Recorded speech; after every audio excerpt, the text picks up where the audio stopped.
Au nom du Père, du Fils et du Saint-Esprit. Amen. Que la grâce et la paix nous viennent en abondance par la connaissance de Dieu et de Jésus-Christ, notre Seigneur. 2 Pierre, chapitre 1, le verset 2. Mes frères et mes sœurs, nous organisons une croisade d'évangélisation du 25 août au 31 août 2025 à Paray-le-Monial en France, et ce, à la demande exclusive de Jésus-Christ de Nazareth. Si vous désirez prendre part à ce moment d'adoration et de prière très intense, merci de regarder au bas de cette vidéo. Vous trouverez le lien d'inscription. Merci de cliquer sur le lien, de remplir la fiche et ensuite de vous acquitter du montant de la participation qui est de 500 € par personne. Le Seigneur désire voir des familles, des enfants. C'est pourquoi il a pris l'engagement de financer, de prendre en charge le montant de la participation pour tous les enfants. 12 ans, 14 ans, 16 ans, 17 ans, etc. Marquez une pause et méditez sur la parole de Jésus, sur la soif qu'il a de nous aimer, d'aimer nos enfants. Parfois, je n'en reviens pas. C'est l'être suprême au monde qui invite les enfants. Quel amour de Jésus-Christ pour l'humanité tout entière. Alors, si tu as des enfants et que tu le peux, n'hésite pas à venir avec tes enfants. Jésus-Christ. Bon, je ne sais pas si vous avez l'habitude d'entendre cela, mais moi, ça me bouleverse. Imaginez que 10 enfants de 15 ans, 14 ans, 17 ans désirent prendre part à la croisade d'évangélisation. Ça va correspondre à un montant de 5 000 € à payer. Et Dieu dit ce n'est pas un problème pour lui. Waouh! Quel amour! Quel amour! C'est pourquoi, mon frère, ma sœur, viens si tu le peux avec tes enfants.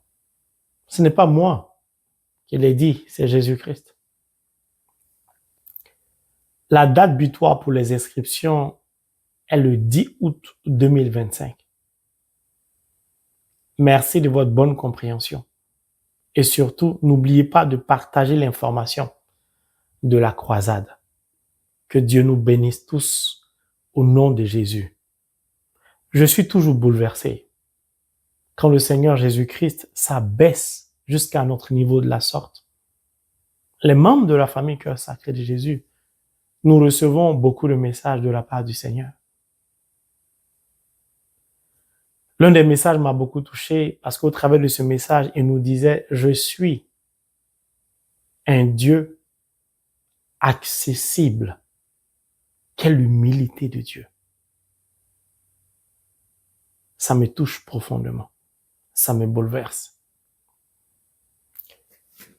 Je ne peux que rendre grâce à Dieu et lui témoigner de ma gratitude infinie pour tout ce qu'il nous donne de vivre au travers de cette chaîne, au travers du ministère, au travers de la famille Cœur Sacré de Jésus. Quel amour de Dieu pour nous. Je voudrais rappeler que l'adoration perpétuelle aura lieu le 21 août 2025. Si vous êtes intéressé, merci de nous communiquer l'heure qui vous sied pour que nous puissions la réserver.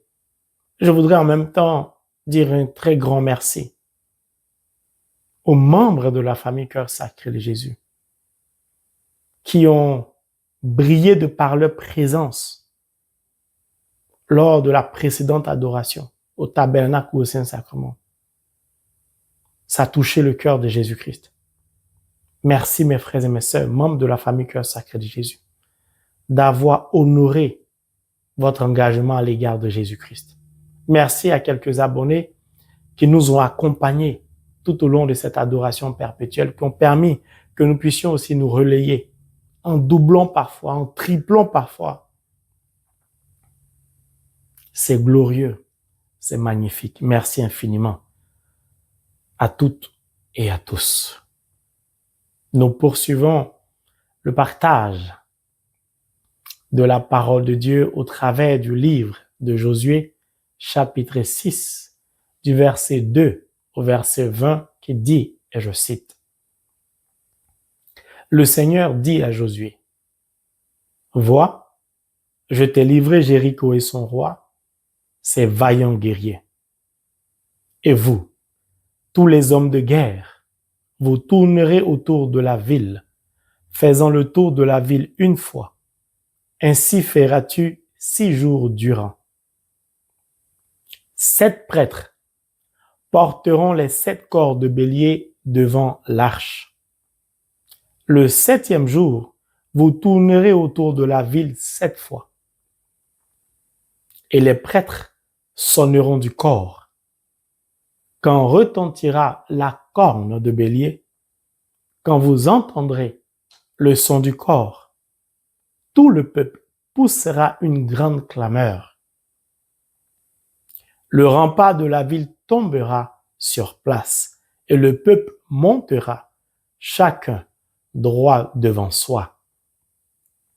Josué, fils de Nun, appela les prêtres et leur dit, « Portez l'arche de l'alliance et que 7 prêtres portent 7 corps de bélier devant l'arche du Seigneur. » Il dit au peuple, « Passez et faites le tour de la ville, mais que l'avant-garde passe devant l'arche du Seigneur. » Tout se passa comme Josué l'avait dit au peuple. Les 7 prêtres qui portaient les 7 corps de bélier devant le Seigneur passèrent et sonnèrent du cor. L'arche de l'alliance du Seigneur les suivait. L'avant-garde marchait devant les prêtres qui sonnaient du cor et l'arrière-garde suivait l'arche. On marchait et on sonnait du cor. Josué donna cet ordre au peuple. Vous ne pousserez pas des clameurs. Vous ne ferez pas entendre votre voix et aucune parole ne sortira de votre bouche jusqu'au jour où je vous dirai poussez la clameur. Alors vous pousserez la clameur. L'arche du Seigneur tourna autour de la ville pour en faire le tour une fois. Puis ils rentrèrent au camp et y passèrent la nuit. Josué se leva de bon matin et les prêtres portèrent l'arche du Seigneur. Les 7 prêtres qui portaient les 7 corps de bélier devant l'arche du Seigneur se mirent en marche, en sonnant du cor. L'avant-garde marchait devant eux et l'arrière-garde suivait l'arche du Seigneur. On marchait en sonnant du cor. Ils tournèrent une fois autour de la ville le second jour, puis ils revinrent au camp. Ainsi firent-ils pendant 6 jours. Or, le 7e jour, ils se levèrent lorsque apparut l'aurore et ils tournèrent 7 fois autour de la ville selon ce même rythme. C'est ce jour-là seulement qu'ils tournèrent 7 fois autour de la ville. Le 7e jour, la 7e fois, les prêtres sonnaient du cor et Josué dit au peuple, « Poussez la clameur, car le Seigneur vous a livré la ville. » La ville sera vouée à l'interdit pour le Seigneur, elle et tout ce qui s'y trouve.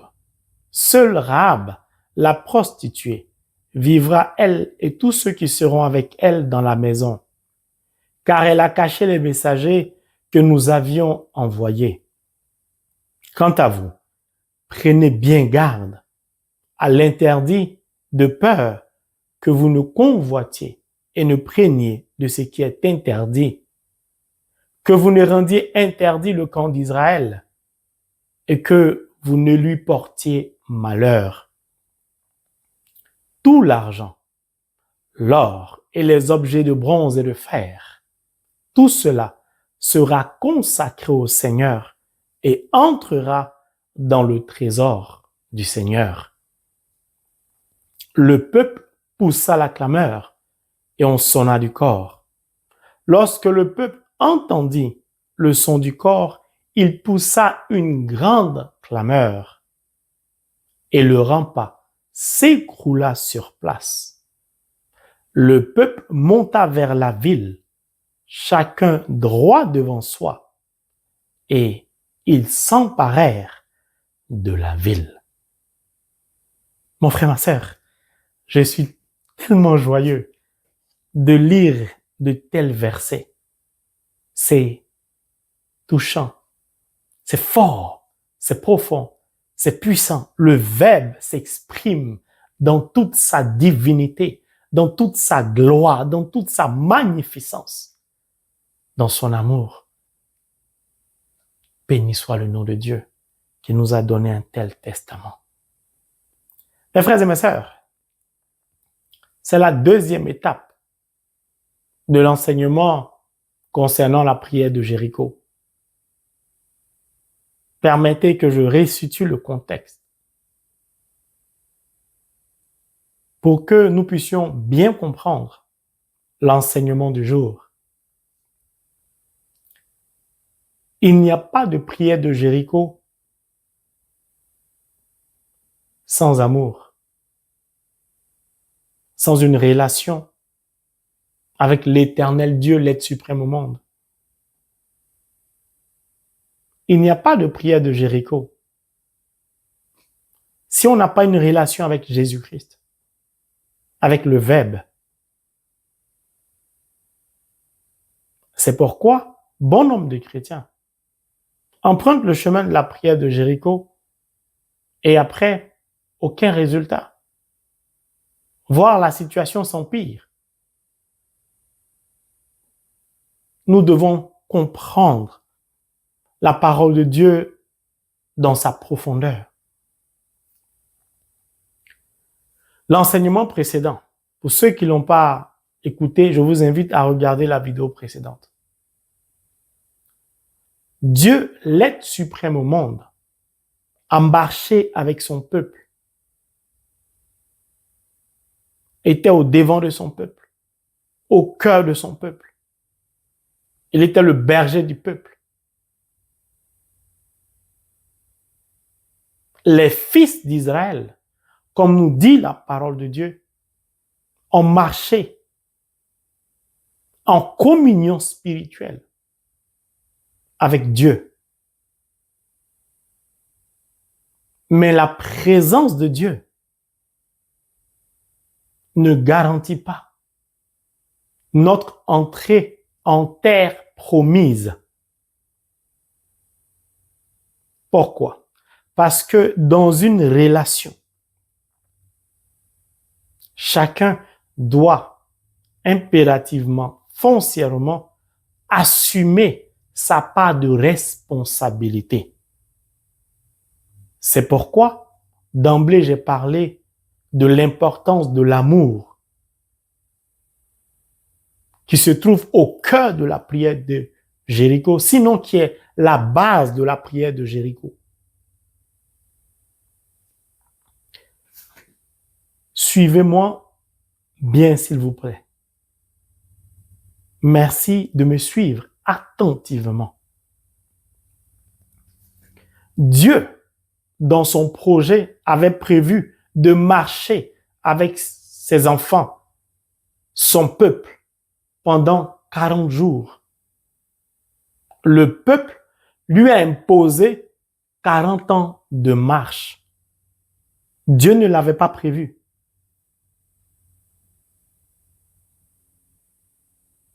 Dieu est un être d'amour. Il est l'essence de l'amour. Comment a-t-il pu accepter que son peuple lui impose 40 ans de marche? Ça va nous aider à comprendre l'enseignement du jour. C'est pourquoi je resitue le contexte.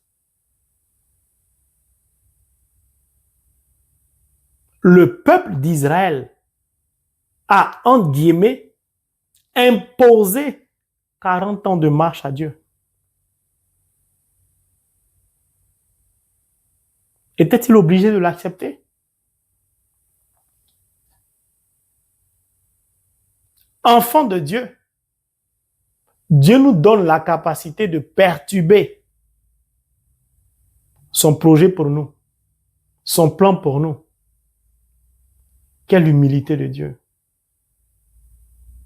Quel amour de Dieu. Pourquoi Dieu nous donne et nous accorde tant d'importance?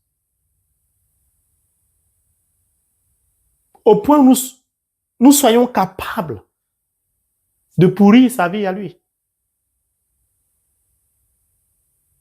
Et en dépit de cela, il ne change pas à notre égard. Donc son amour pour nous ne change pas. Et c'est là que je voudrais en venir avant de commencer l'enseignement. Dieu est un père pour nous. Au-delà d'être notre créateur, il est pour nous baptisé un père. C'est pourquoi la Bible dit « les fils d'Israël, mon peuple », parce qu'il fait un avec ses enfants. Or, Dieu était dans une relation d'amour avec les fils d'Israël, avec son peuple. Je rappelle que c'est lui qui les a créés. Et c'est lui qui a fait des fils d'Israël son peuple, ses enfants. Comme le dirait Saint Paul, nous sommes des fils adoptifs. Si vous lisez la lettre de Saint Paul aux Éphésiens, chapitre 1, le verset 5, vous allez vous apercevoir que nous sommes considérés au regard de Saint Paul comme des fils adoptifs de Dieu en Jésus-Christ. C'est donc Dieu qui a créé le peuple d'Israël, qui nous a créés, a fait de ce peuple, son peuple, de ses créatures, les fils d'Israël, ses enfants. C'est donc que Dieu est dans une relation filiale avec les fils d'Israël, le peuple d'Israël. S'ils sont dans une relation filiale, c'est bien que l'amour est le fondement de cette relation. Parce qu'au regard de la parole de Dieu, un enfant est le fruit de l'amour.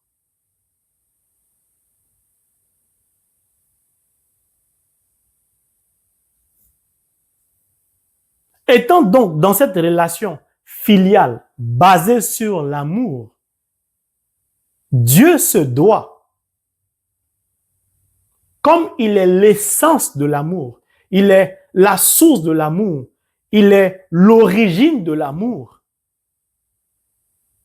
de vivre cet amour-là concrètement. Or, l'amour ne peut subsister sans confiance.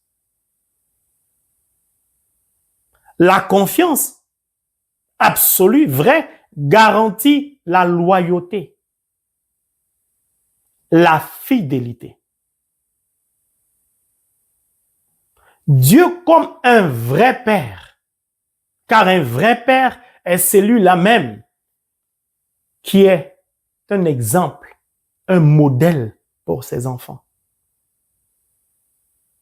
Nous sommes bien là dans un contexte spirituel.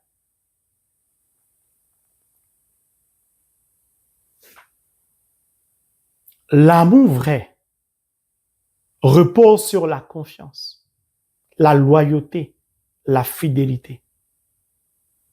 L'amour, c'est un engagement. Cet engagement-là, il est verbal, donc par la parole.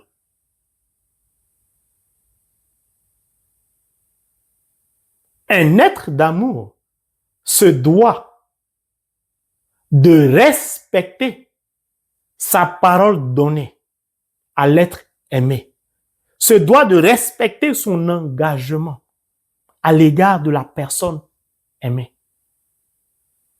Réciproquement parlant, car l'amour ne peut s'exprimer qu'à partir de deux parties. Si je prends l'exemple d'un couple, un homme et une femme qui s'unissent en Jésus devant Dieu, ce qu'on appelle le sacrement du mariage, l'un comme l'autre prononce des paroles, s'engage à la loyauté, à la fidélité, etc., etc. Et Dieu, témoin de cette union, à l'origine de cette union, témoin de cet engagement, bénit, donne son assentiment au couple. La bonne marche de ce couple va reposer essentiellement sur le respect de leur engagement verbal, qui doit se traduire dans les faits au quotidien.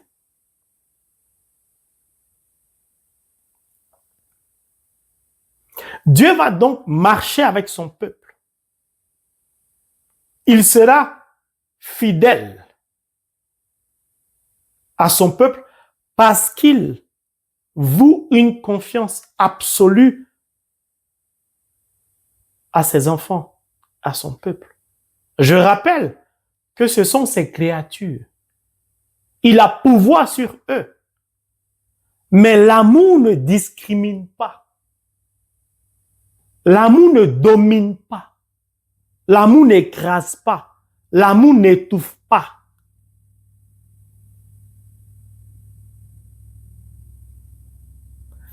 Quand bien même il est l'être suprême au monde,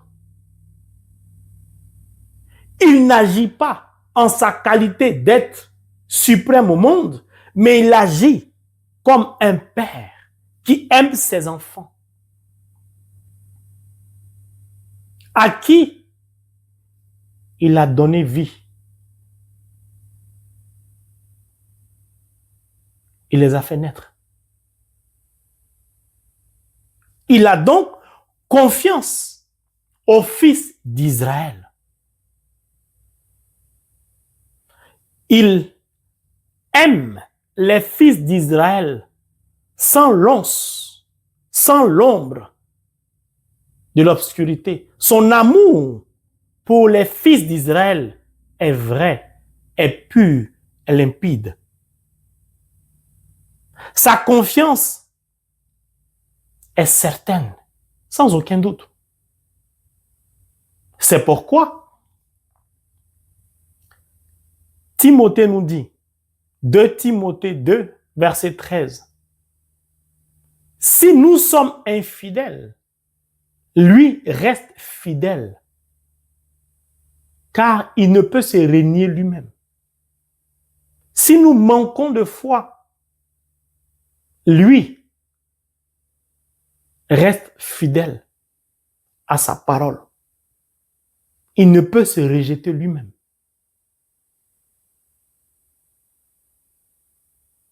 C'est l'être Dieu. Lorsqu'il marche avec son peuple, ce peuple-là ne lui fait pas confiance. Ne l'écoute pas. Ne croit pas en lui. Se détourne de lui. Baigne dans l'infidélité par l'idolâtrie. ils vont se constituer un faux Dieu qu'on appelait veau d'or.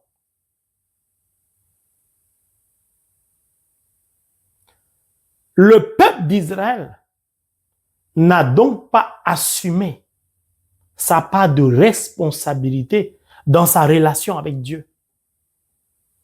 Ce peuple-là n'a donc pas aimé sincèrement Dieu.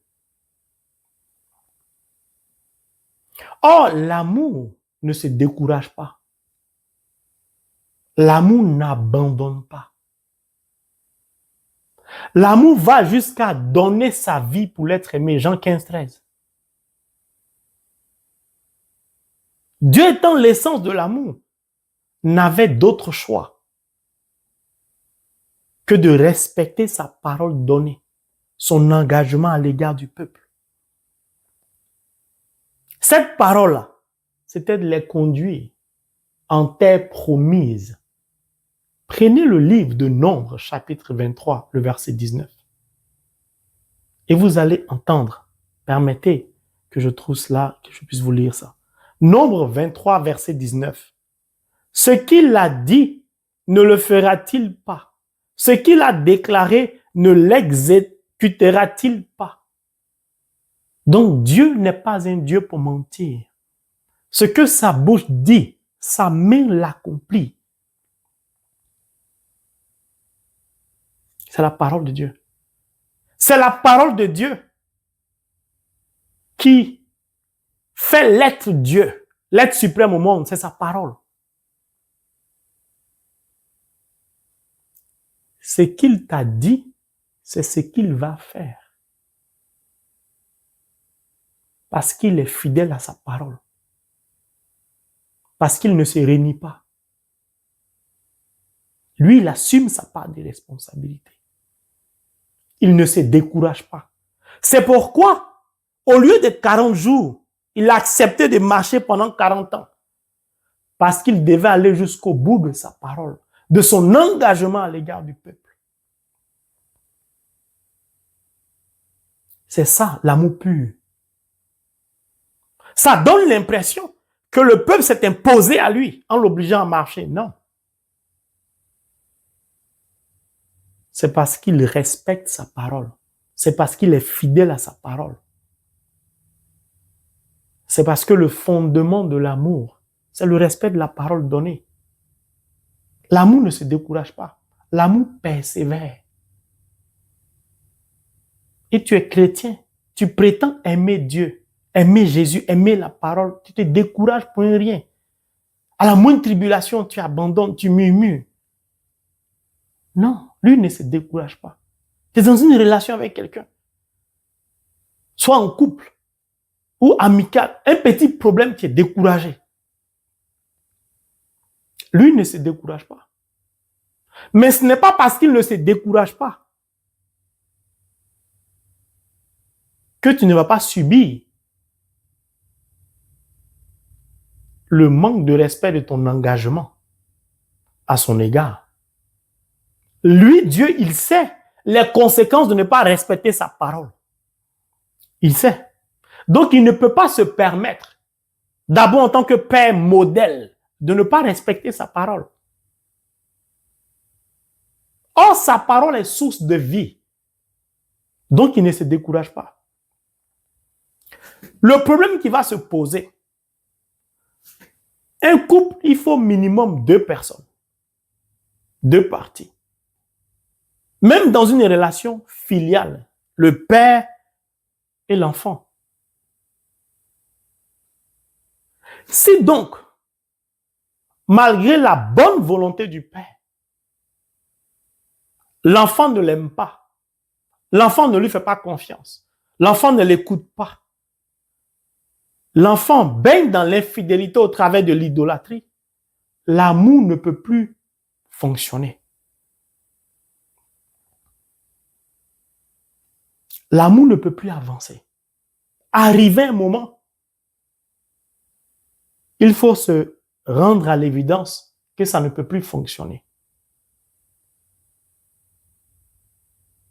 Tu peux être mon ami, mon épouse, par exemple. Tu peux être mon collaborateur ou ma collaboratrice. Je peux t'aimer de tout mon cœur. Être fidèle à ma parole, à mon engagement donné. Assumer ma part de responsabilité. Persévérer dans notre collaboration, dans notre relation amicale, fraternelle ou sentimentale. Je peux te faire confiance totalement, aveuglement. Mais arrivé à un moment, si toi tu n'es pas fidèle, si toi tu ne me fais pas confiance, si toi tu empruntes un autre chemin, l'amour ne peut plus subsister, quelle que soit ma bonne foi. Conséquence, on doit se séparer. Je ne peux plus rester dans une telle amitié, dans une telle collaboration.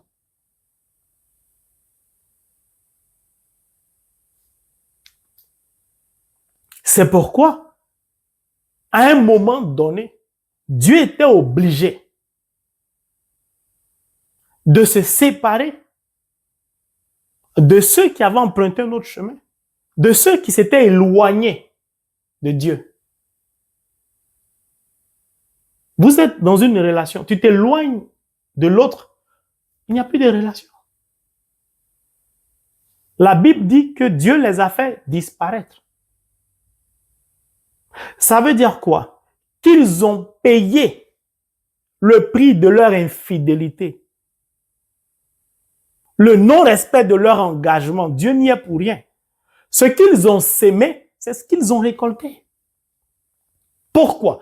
Parce que Dieu, Jean 8, 12, je suis la lumière du monde, est un être de lumière. Or, les fruits de la lumière, la lettre de Saint Paul aux Éphésiens, chapitre 5, verset 9, les fruits de la lumière consistent en quoi? La bonté, la justice et la vérité. Dans une relation d'amour, il faudrait qu'il y ait justice. Donc, réciprocité de sentiments et de confiance.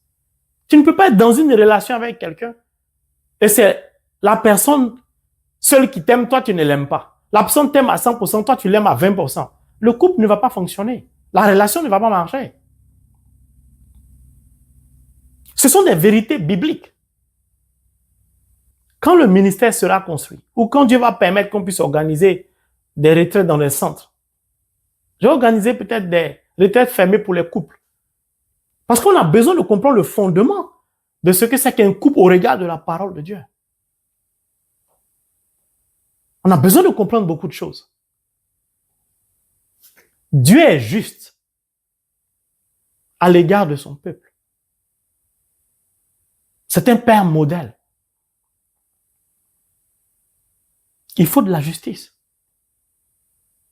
Arrivé un moment où on doit trancher.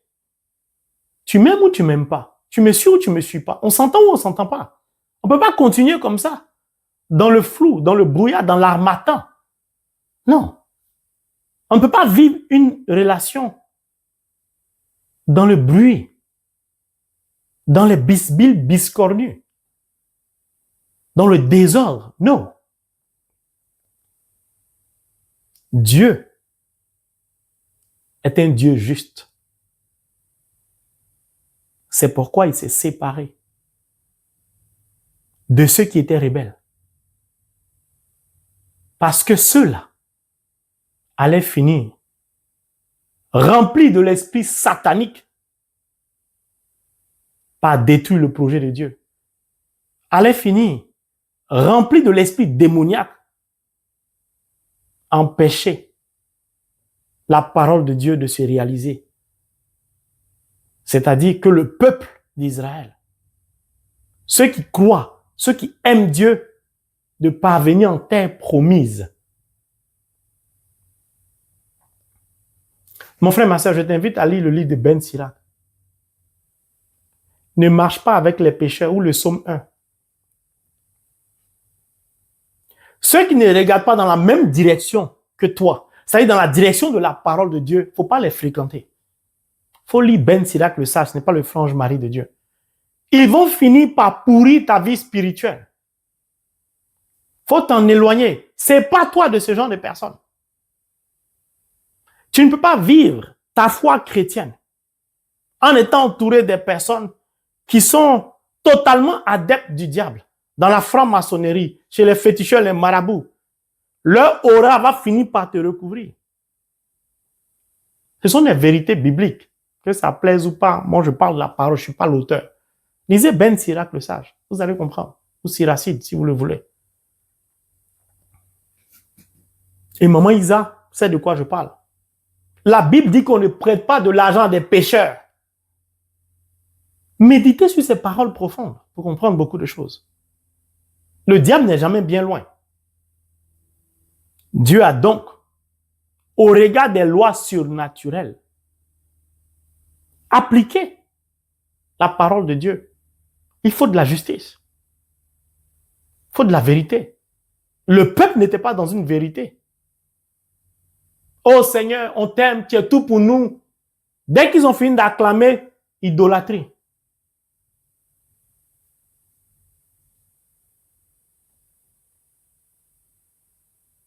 Donc ceux qui sont maintenant à la dernière étape sont ceux qui aiment Dieu de tout leur cœur.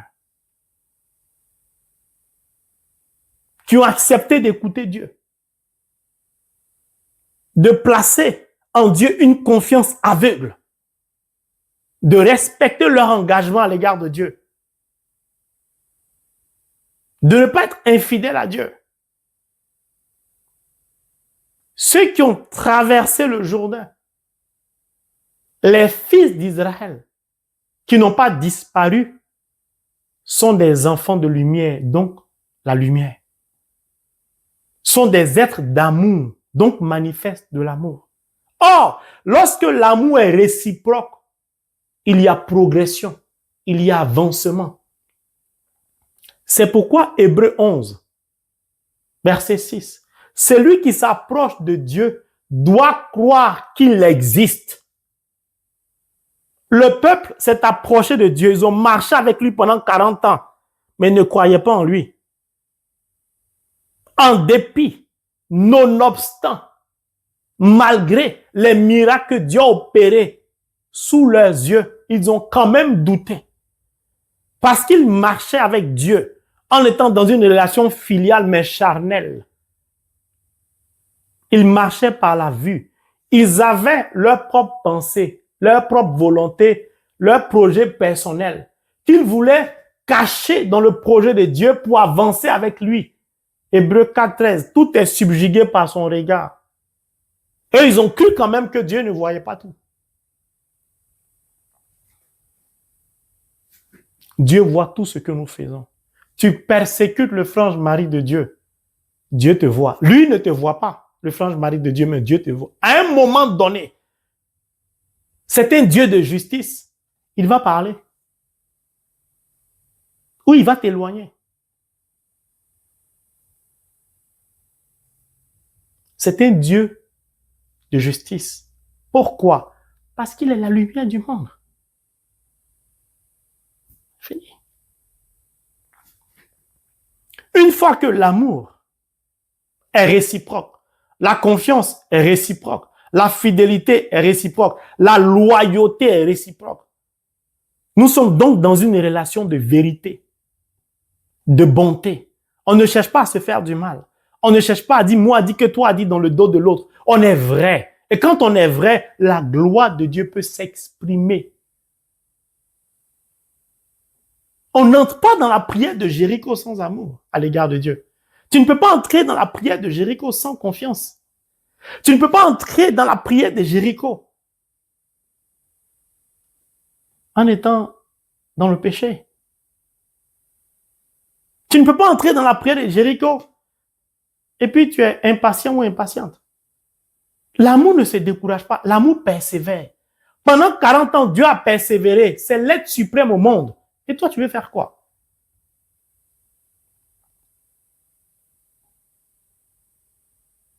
L'amour réciproque, ça veut dire qu'on s'écoute. Dans le couple, personne n'a le monopole de l'autre. Dans la relation fraternelle ou amicale, personne ne doit dominer l'autre.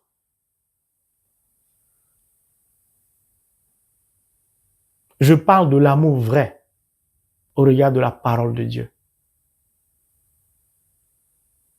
L'amour ne méprise personne. Comme Dieu est un père modèle, écoutez maintenant l'enseignement du jour va commencer. Ça, c'était pour resituer le contexte. Retenez amour, justice, confiance, loyauté, fidélité. Quand on est loyal à quelqu'un, quand on est fidèle à quelqu'un, on ne le soupçonne pas de vouloir nous faire du mal, ou on ne pense pas à le trahir, à lui faire du mal. Mais tu es dans une prière de Jéricho. Et toi-même, dans ta vie ordinaire, tu trahis tes amis. Tu jalouses tes amis. Tu en veux à telle personne, tu as de la haine. La colère, ça fait partie de ton quotidien. Ta nervosité, ton impulsivité, ton égoïsme. Tu rentres dans une prière de Jéricho et puis tu es avare. Ou tu aimes critiquer, moi a dit que, toi a dit que. Tu vas finir la prière de Jéricho, tu ne verras aucun résultat. On doit comprendre ça. Parce que, mon frère, ma soeur, la prière de Jéricho, tu dois la faire.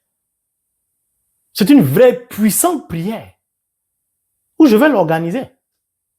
Quand les murs sortiront de terre, les murs du ministère, ou bien même via cette chaîne, si Dieu m'accorde la permission, parce que nous, on ne fait rien de nous-mêmes. C'est un Dieu d'amour, donc de loyauté, fidélité. Il ne se décourage pas, il persévère avec nous. Et Dieu n'abandonne jamais celui avec qui il est dans une relation. Il va jusqu'au bout.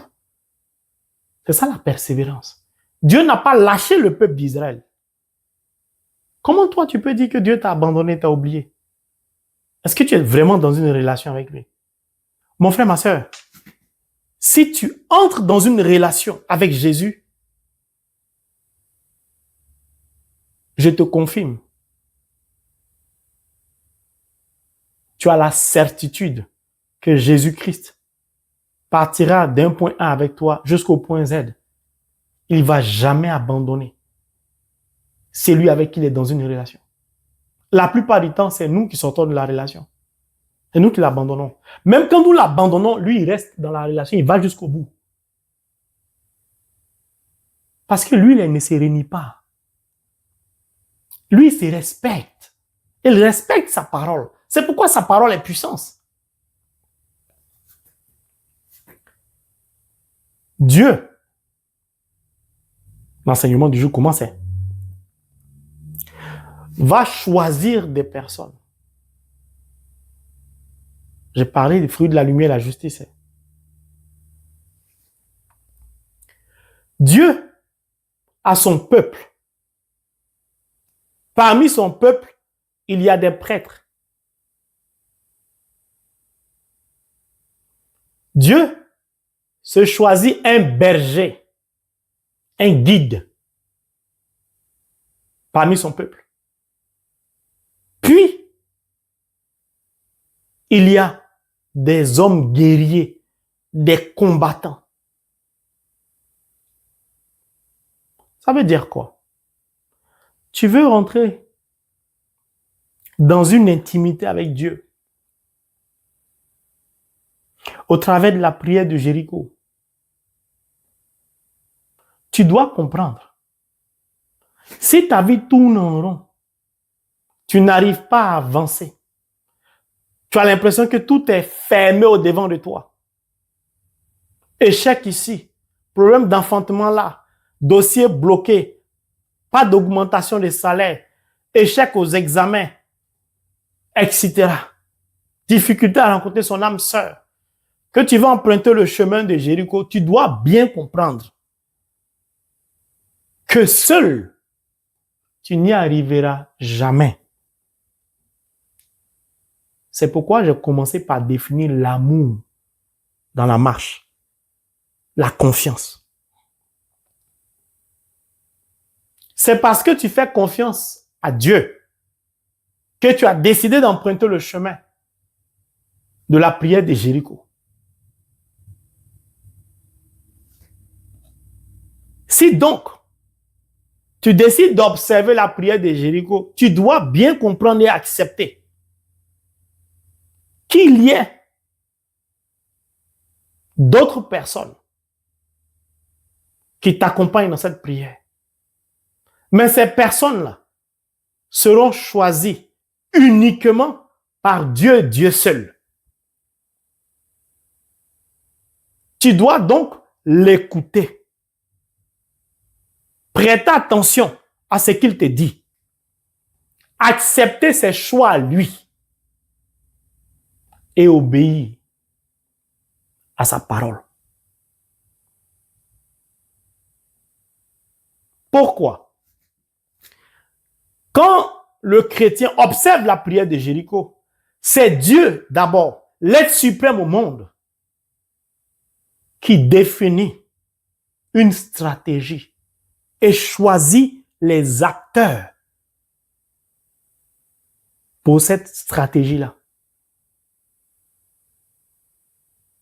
C'est pourquoi je commençais par dire, il y avait d'abord son peuple. Son peuple. Dieu n'aime pas bénir une seule personne. Dans le peuple, là, il y avait des prêtres. En dépit de la présence des prêtres, il a choisi un berger qui n'était pas prêtre. Puis il y avait des combattants, des guerriers.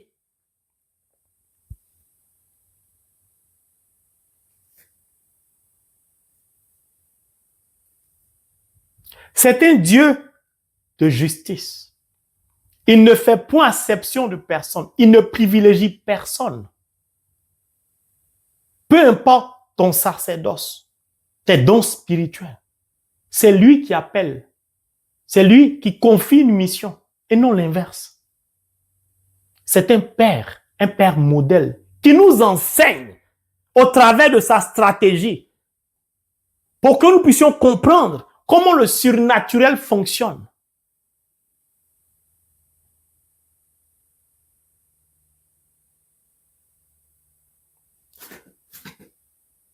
Dans la prière de Jéricho, tu dois comprendre que tu ne peux pas y entrer en disant au Seigneur, je suis fatigué. Cette opération n'aura pas lieu. Je vais prier, on ne va pas m'opérer, on ne va pas opérer mon mari, on ne va pas opérer mon cœur, on ne va pas opérer mon enfant. Je vais prier. Le chirurgien a dit, le gynécologue a dit, ce sera par césarienne, c'est un peu compliqué. Il n'y aura ni césarienne ici, je vais accoucher par voie basse normale.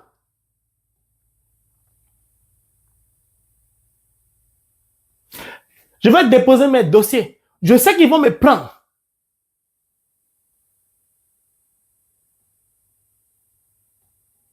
Je refuse la chimiothérapie. On m'a dit, je dois suivre la chimiothérapie dès la semaine prochaine. Je plonge la chimiothérapie dans le sang. Je ne vais pas faire de chimiothérapie. Mon Dieu est vivant. Il faut arrêter de te blaguer. Je dis bien, dans la prière de Jéricho, j'ai bien défini le cadre. Parce que ne m'attaquez pas en disant, mais la foi, c'est quoi? Je dis bien, la prière de Jéricho, c'est le cadre dans lequel j'évolue. Dans la prière de Jéricho, tu n'as rien à dire. Tu entres dans la prière de Jéricho pour simplement écouter Dieu. Obéir à Dieu. Suivre ses instructions. Parce que tu y es entré par amour pour lui, parce que tu lui fais confiance. Tout est subjugué par son regard. Saint Marc dit, c'est le Dieu prescient. Il voit les choses d'avant, il sait les choses d'avance. C'est sur la base de cette confiance-là que tu as décidé d'emprunter le chemin de Jéricho. Tu n'as donc rien à dire, si ce n'est de l'écouter.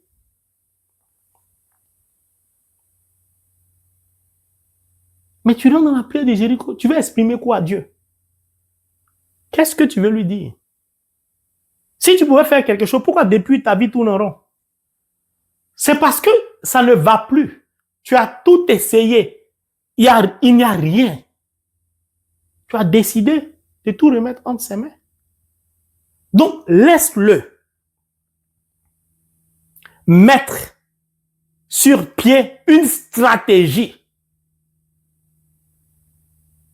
en choisissant des acteurs pour cette stratégie pour que tu sortes de ta situation difficile.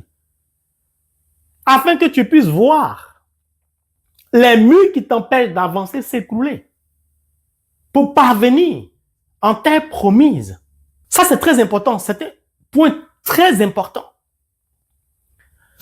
La prière de Jéricho, on n'y entre pas pour exposer sa vie. On y entre pour écouter, être à l'écoute de l'être suprême au monde. C'est lui seul qui va définir au travers de cette prière-là une stratégie.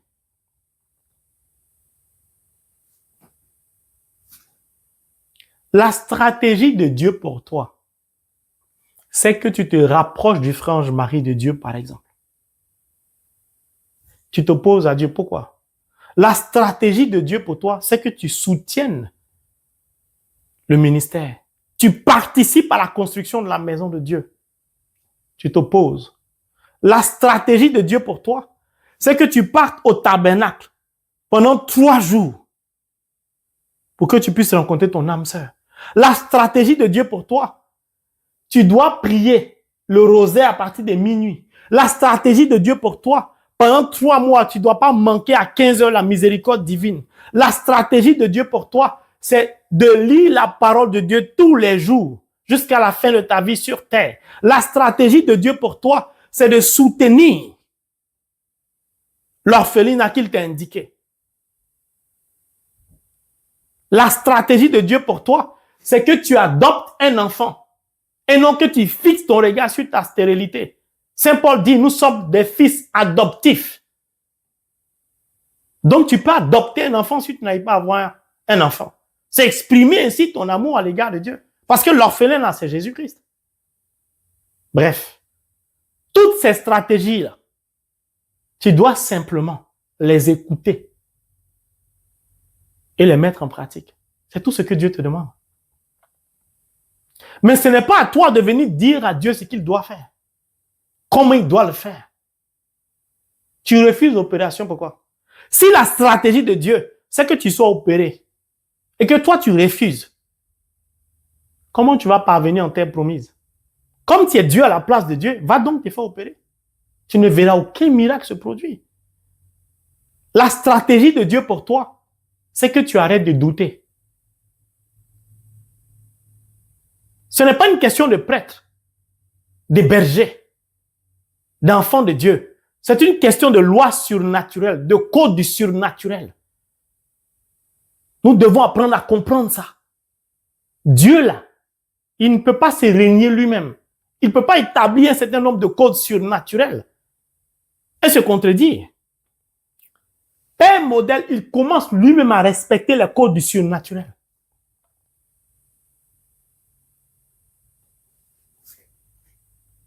J'aime trop la parole de Dieu parce qu'elle est claire. Elle est limpide. Elle est pure. Et ça bouscule nos oreilles. Ça bouscule notre être. Ça bouscule notre cœur. On a du mal, on résiste, on lutte, on est énervé. Mais c'est le but de la parole. C'est de déguerpir tout ce qui t'empêche toi de parvenir en terre promise. Ça ne sera pas facile.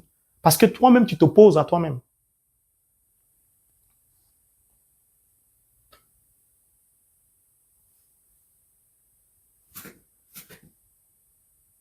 Regardez le ministère que Dieu nous a confié. Je n'aime pas, mais c'est pour expliquer. Dieu m'a choisi comme le berger.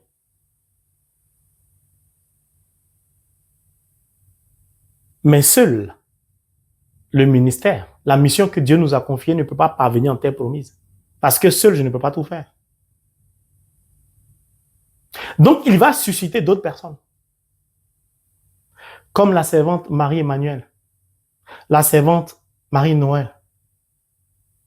Il va susciter la servante Maman Sagesse de Dieu, etc., etc. Ce qui va permettre au ministère de parvenir en terre promise, ce sera l'expression, je recommande, ce sera l'expression de l'amour que nous aurons les uns pour les autres. Si l'amour qui me lie à la servante Marie-Noël, à la servante Marie-Emmanuel, à la servante, maman sagesse de Dieu, et que réciproquement, nous nous aimons de la sorte, c'est-à-dire comme Dieu nous le demande, alors, Jean 10, 30, moi et mon Père, nous sommes un. On sera un. Un donc que nous sommes, par l'amour, Dieu peut habiter au milieu de nous, donc nous conduire. Premièrement. Deuxièmement, il faudrait que parmi nous, là, ceux que j'ai cités par exemple, chacun reste à sa place. Un est berger, l'autre est prophétesse, l'autre est servant de Dieu, l'autre a don de guérison, l'autre a le don pour exhorter, etc. Parce que en chacun de nous, Dieu a mis un don spirituel, a fait reposer son Esprit Saint pour accomplir sa mission et non notre mission, comme notre volonté. Si donc nous nous aimons, chacun reste à sa place, en étant un, en accomplissant, non pas ce que le frange mari de Dieu dit, même s'il est berger, mais ce que Dieu va dire au frange mari de Dieu, qui va transmettre aux autres. Pour cela, il faudra que les autres croient que Dieu utilise le frange mari de Dieu, donc accepte de l'écouter, d'obéir à ce qu'il va dire. Or, si nous nous aimons, le respect, on n'a même pas besoin d'en parler, on se doit de se respecter. En suivant les instructions, nous allons conduire le ministère en terre promise. Mais si une personne commence à se rebeller, refuse d'écouter le berger que Dieu a choisi, la mission ne va plus avancer.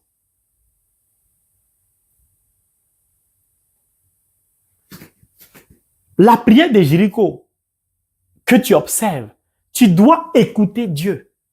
Puis, suivre les instructions de Dieu. Ne dis pas, je suis allé voir le prêtre, il m'a dit de faire 3, je vous salue Marie, c'est fini. Ça, c'est quelle prière, ça? Vous voyez comment souvent nous parlons. Si Dieu a dit au prêtre là, de te dire, prie 3, je vous salue Marie, tu veux que le prêtre te dise quoi d'autre? Comme tu n'y crois pas, tu vas faire 3, je vous salue Marie, il n'y aura aucun résultat. Tu vas dire, je savais de toute façon, moi-même, quand elle a dit 3, je vous salue Marie, j'ai trouvé ça un peu bizarre, un peu trop léger. Si j'étais allé voir le pasteur, il allait détailler ma vie. Parce que c'est toi qui établis les stratégies, non Dieu. Donc, si toi, tu peux établir une stratégie, tu sais ce qui est bon pour toi, pourquoi tu te tournes vers Dieu? Mais mène la vie que tu veux. Cette chaîne-là, elle est là pour dire la parole dans son authenticité. Elle n'est pas là pour plaire à quelqu'un. Dieu expose son plan, sa stratégie à qui? Au berger, à Josué. Donc, dans la prière de Jéricho, si Dieu ne te définit pas sa stratégie, comment tu vas la réaliser? Mais si tu rentres dans la prière de Jéricho pour bavader, pour crier, dans la prière, je suis fatigué, ma situation, tu ne peux plus entendre Dieu parce que tu fais du bruit. Une prière tonitruante, bruyante.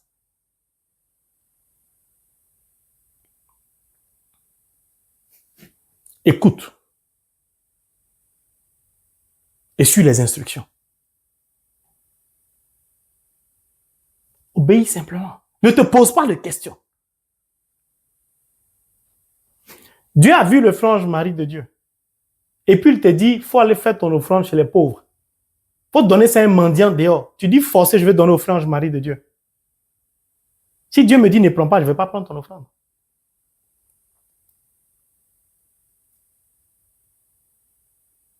L'écoute dans la prière de Jéricho.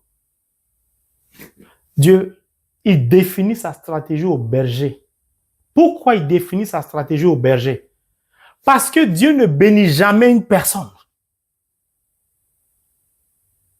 Dieu aime bénir un nombre important. Or, s'il y a un nombre important, il faut bien un berger.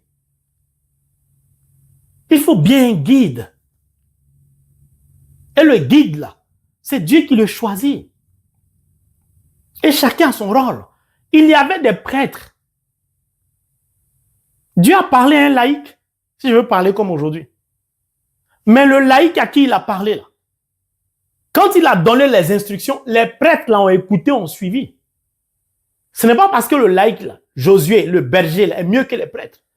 Mais les prêtres sont restés à leur place. Ils ont leur sacerdoce. Qui les a choisis? C'est Dieu.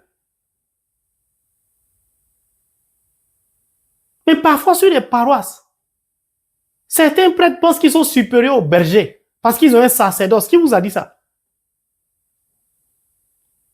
Le même Dieu qui t'a donné le sacerdoce là, est le même qui a donné aux laïcs, aux bergers, une mission. Nos missions se complètent. Mais on ne peut pas les comparer. On ne peut pas les comparer. Très important.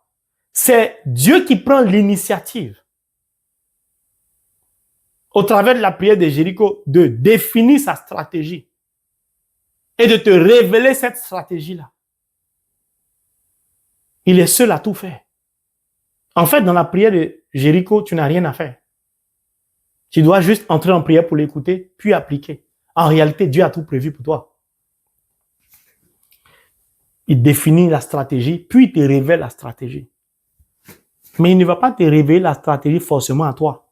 Il peut révéler la stratégie au berger, au prêtre, au pasteur, etc. Si toi, ton orgueil t'empêche d'aller vers l'autre, tu ne vas jamais voir de résultats. J'aime trop la parole de Dieu, c'est tellement simple, clair. Le Seigneur dit à Josué, vois, je t'ai livré Jéricho et son roi, ses vaillants guerriers. J'ai parlé d'amour, l'amour c'est la confiance. Donc tu t'abandonnes à Dieu, il te révèle sa stratégie, puis il te donne les instructions.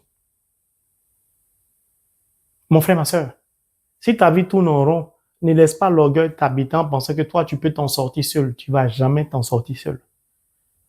C'est pour ça que l'enseignement du jour a lieu. Tu t'en sortiras jamais seul.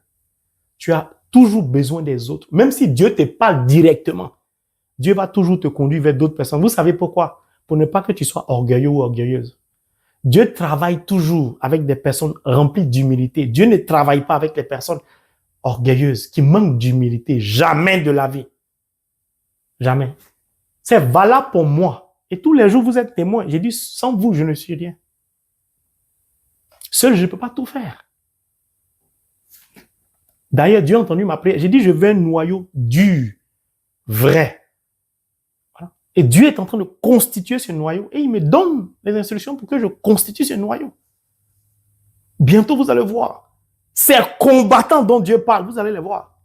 On va bousculer le monde des ténèbres. Alléluia. Au nom de Jésus. Écoute le berger que Dieu a choisi pour te donner ses instructions.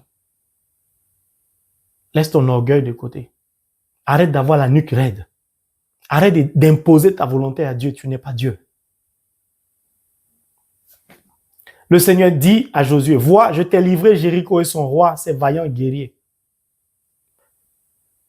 Ils n'ont même pas encore commencé à faire le tour de la ville. Dieu commence, après avoir élaboré son plan, sa stratégie, avant de dérouler sa stratégie, de la révéler à Josué pour son peuple, il dit à Josué, il dit, je t'ai livré Jéricho et son roi, ses vaillants guerriers. C'est une révélation de Dieu. Tu as le choix, ou Josué a le choix. Soit il croit ou il ne croit pas. Mais qui était Josué? C'était le serviteur de Moïse. La Bible dit qu'il est resté dans l'ombre. Il servait Moïse et personne d'autre. Il écoutait Moïse. Il obéissait à Moïse. C'est pourquoi Dieu l'a choisi pour succéder à Moïse. Pourquoi? Parce que c'était un serviteur exemplaire, fidèle, loyal, honnête, obéissant. Toutes les qualités prérequises, Josué l'avait. Josué n'a pas cherché à prendre la place de Moïse pendant que Moïse était vivant. La Bible dit qu'il est resté dans l'ombre. Et pourtant, Dieu l'avait oint. En servant Moïse, il servait Dieu. Parce que Moïse lui-même servait Dieu. Mais l'autre là, l'accusateur de nos frères, l'usurpateur, il a voulu prendre la place de Dieu dans les cieux, il a été précipité. Dans l'église là, tu veux prendre la place du curé, pourquoi? Tu veux prendre la place du berger, pourquoi? Tu veux prendre la place de l'autre, pourquoi? C'est Dieu qui l'a établi maestro de la chorale. Parce que tu es en connivence avec le prêtre, tu le fais enlever, tu mets un autre maestro. Maintenant, la chorale n'avance plus, n'évolue plus. Les chants même font pitié. La cellule de prière, tu as enlevé le berger que Dieu a mis. Tu as mis le berger que toi tu voulais parce que tu es curé, parce que tu es évêque, parce que tu es cardinal. La cellule ne fonctionne plus. Arrêtons ça. Le pasteur t'a mis à côté de lui. Ou le frange mari de Dieu t'a mis à côté de lui. Tu veux prendre sa place. Pourquoi? Chacun doit rester à sa place. Souvent, je dis à la servante Marie-Noël, maman Marie-Noël, pardon, voici les clés, viens prendre ma part, il faut être au devant. Moi, je vais respirer, dire pardon. Pardon, frange mari de Dieu, pardon. Ouh! C'est ta place, Dieu t'a choisi, tu es notre berger. Je dois t'écouter. Le charisme que tu as, je n'ai pas. Voilà. Moi, ce que tu fais, je ne peux pas faire. Et puis, on rigole, nous deux. Mais tu travailles avec des personnes comme ça. Ça ne veut pas dire que c'est une personne parfaite. Mais qui comprend ça, mais vous avancez facilement. Ou du moins, vous faites avancer l'œuvre de Dieu facilement. Arrêtons sur les parois de nous comporter comme nous voulons. Et puis, acceptons que Dieu dise que toi, là, tu as servi dans telle cellule de prière. Que ce soit la quête, que ce soit la sécurité, que ce soit la communion. Il est temps que tu laisses la place à l'autre. Tu dis non, pourquoi? C'est Dieu qui t'y a conduit. Il dit que bon, je voulais que tu fasses 2 ans, faut partir. C'est maintenant que tu as pris goût en étant ministre de la communion. Tu ne veux plus partir parce que tu as vu tous les avantages, le pouvoir que tu as. Et tu vas chuchoter dans l'oreille de l'évêque comme tu le connais. Oui, mais le prêtre veut m'enlever. Mais le prêtre là, Dieu lui a dit de mettre quelqu'un d'autre. Tu veux qu'il fasse quoi? Ah non, non, moi je ne sais pas. Ça devient de l'orgueil. Pourquoi? Le pouvoir là, ça monte à la tête parfois. Chacun doit rester à sa place. C'est fini. Si moi je me mets à chanter, vous allez rigoler, vous allez vous moquer de moi. Parce que c'est pas ce dont Dieu m'a donné. Donc, je serai ridicule. Dans la prière de Jéricho, Dieu va forcément te parler. Parce que tu lui as dit que tu l'aimes, donc tu lui fais confiance. Vous savez, on ne peut pas croire seulement sans aimer. Je recommence. On ne peut pas croire seulement en Dieu sans l'aimer.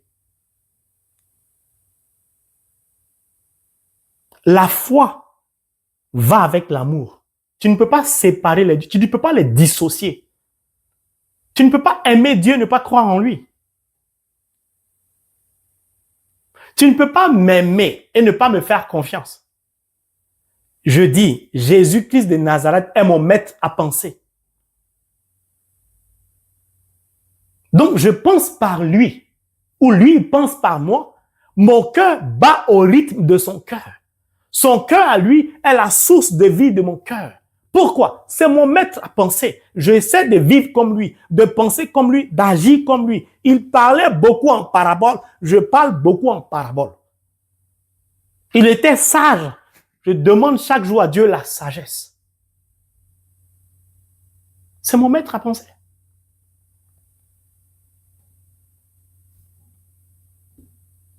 L'amour, c'est la confiance.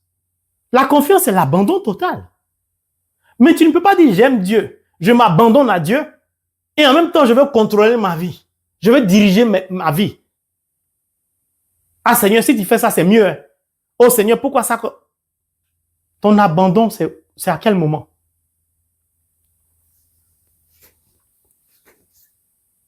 Vois, je t'ai livré Jéricho et son roi, ses vaillants guerriers.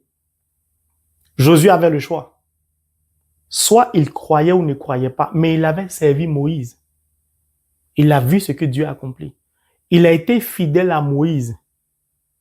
Dieu savait que Josué allait rester loyal à son égard jusqu'à la fin de sa vie sur terre. Il avait déjà fait ses preuves, comme on le dit.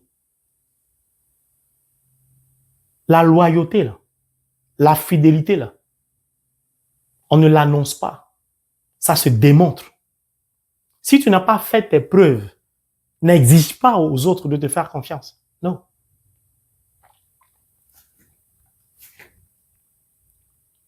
La servante, non, Marie-Noël et moi, on ne s'est jamais vu avant.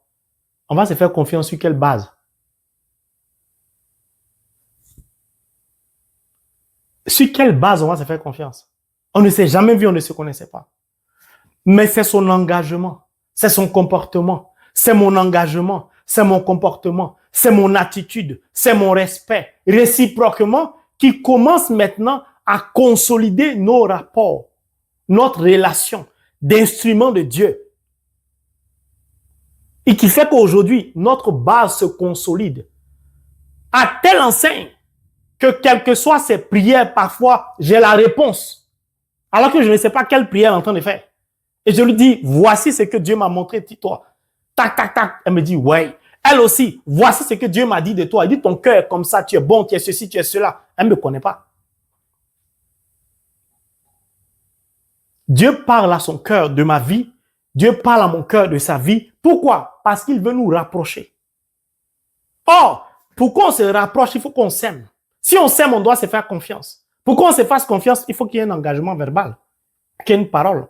Puis s'il y a une parole, il faut que cette parole-là repose essentiellement sur la parole de Dieu. C'est pourquoi Dieu lui parle de moi et Dieu me parle d'elle. Mais si on était dans le monde charnel physique, on allait dire quoi? Que Dieu est papato. Dieu est Jerry. Dieu, il aime mettre sa bouche dans les affaires des gens. C'est pas ça. Ce que Dieu va te révéler, tu dois croire en cela. Il dit, je vous ai livré Jéricho. Dieu te dit, tu vas guérir. Faut croire. Mais il va loin. Dieu te dit, je t'ai déjà guéri. C'est là on découvre que tu as le cancer qui est en train de se généraliser. Alors qu'au début, c'était une petite tumeur bénigne, comme on dit. Et c'est à ce moment précis que la tumeur commençait, ce n'était rien, même pas un cancer, que Dieu te disait, je t'ai déjà guéri. À ton grand étonnement, la tumeur est devenue cancéreuse, elle est en train de se généraliser. Et toi, tu commences à paniquer. Tu as oublié la parole que Dieu t'a donnée. Tu commences à murmurer contre Dieu. Seigneur, c'est pas ce qu'on s'était dit. Entre vous deux, là, qui se respecte plus que l'autre? 2 Timothée 2,13. Si nous sommes infidèles, lui, il reste fidèle. La première personne qui se respecte et respecte sa parole, c'est d'abord Dieu. Mais si tu ne l'aimes pas, vraiment, si tu ne lui fais pas confiance vraiment, quand on dit, ou le médecin te dit, ou le professeur te dit que ta tumeur est devenue cancéreuse ou bien quoi, en train de se propager, tu commences à paniquer. Voici ce qui tue beaucoup de chrétiens. Ils oublient vite qu'ils ont fait prière de Jéricho. Ils oublient. Donc la confiance en la parole de Dieu. Ça veut dire quoi? Dieu n'est pas bobo, il n'est pas muet. Il parle. Il nous révèle. Oh, il y a beaucoup de choses que Dieu me révèle, qui révèle à beaucoup de personnes, membres de la famille Cœur Sacré de Jésus. Quand je prêche comme ça, ces personnes la comprennent. Les personnes qui lisent la parole de Dieu me comprennent vite. J'ai dit, Dieu est pressé de nous voir en terre promise. Il est pressé de nous révéler des choses. Tu travailles. Dieu t'a conduit sur sa chaîne, la parole de Dieu, source de bénédiction. Tu as un bon travail. Sur 1 an de travail. Parfois même ton salaire a augmenté. On t'a nommé chef peut-être. Tu as donné une seule fois à Dieu. Pourtant, au travers de cette chaîne, au travers de ce ministère, Dieu n'a de cesse de te bénir parce que c'était sa stratégie pour toi. Et toi, tu regardes Dieu, tu lui donnes le 1/100 de ton salaire, le salaire que lui t'a accordé. Et demain, tu auras des difficultés. Tu vas faire quoi? Tu vas crier à Dieu. Tu veux qu'il fasse quoi pour toi? Ou tu vas demander, frère Marie de Dieu, prie pour moi bien. Il faut dire aux membres de la famille Cœur Sacré. Mais les membres de la famille Cœur Sacré, si aussi ils répondent qu'ils ont leur travail qui les préoccupe, qui va prier pour qui? Vous avez vu? Parfois, on est égoïste, on ne voit pas la portée de notre méchanceté. Quand on s'est fait du mal à nous-mêmes. Parce qu'on pense qu'on est trop intelligent. Dieu, là, il voit tout, il sait tout.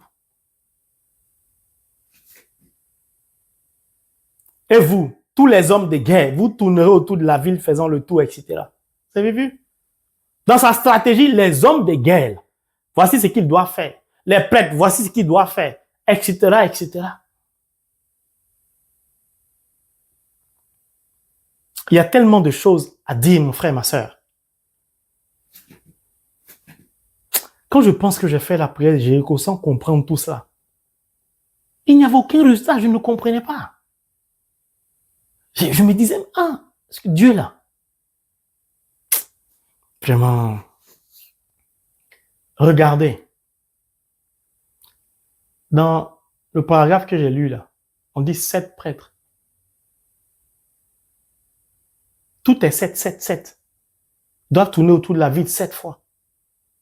Le chiffre 7 est le chiffre de l'abondance, de la plénitude. Prière de Jéricho prend au moins 7 jours minimum. 7 jours. 7. Dieu nous a demandé quoi? Ce que je suis en train de dire là. Vous savez, quand vous êtes un prophète, vous annoncez les choses, les gens rigolent. Il y a des gens qui ont commencé au début de la chaîne là, qui m'ont contacté. J'ai détaillé leur vie. Ces personnes ne croyaient pas à rigoler. 1 an, 2 ans après, ils sont en train de voir tout ce que j'avais révélé s'accomplir dans leur vie. Un prophète de Dieu, ce qu'il te dit, il faut monter, tu vas descendre, ça va s'accomplir. Et c'est quand ça s'accomplit, tu te rappelles que c'est un prophète, c'est un serviteur de Dieu. Pourquoi l'enseignement a lieu sur Jéricho? Parce que nous l'avons déjà fait. Mais pourquoi? C'est maintenant, je fais l'enseignement dessus. Parce que c'est maintenant que Dieu veut libérer la vie de beaucoup de ses enfants. C'est pourquoi sa stratégie pour te libérer, c'est parélémonial. Et il nous a dit quoi? Le 7e jour sera le jour du repos. Ça veut dire que le 7e jour, tous les murs qui entouraient ta vie vont s'écrouler seuls, sur place, que ceux qui ont les oreilles comprennent. Il a déjà une stratégie. Le lieu, là, ici c'était Jéricho. Pour nous, là, qui allons participer à la croisade, c'est parélémonial. Et toi, ta vie en difficulté, tu n'arrives pas à enfanter, tu n'arrives pas à t'en sortir. Ça fait 30 ans, 20 ans que tu travailles. Tu dis que franchement, de Dieu, moi je travaille. Bon, je n'ai pas dit quelqu'un m'a dit, c'est un exemple. Je travaille. Donc, je ne peux pas partir. Mais c'est que ta situation te plaît. Et tu te complais dans ta vie. Ne va pas te plaindre auprès de Dieu que ta vie tourne en rond. Moi-même, ma vie tourne en rond, ça fait 2 ans, c'est trop. Déjà 6 mois, ça commence à m'énerver. Je vais marquer une pause sur mon travail.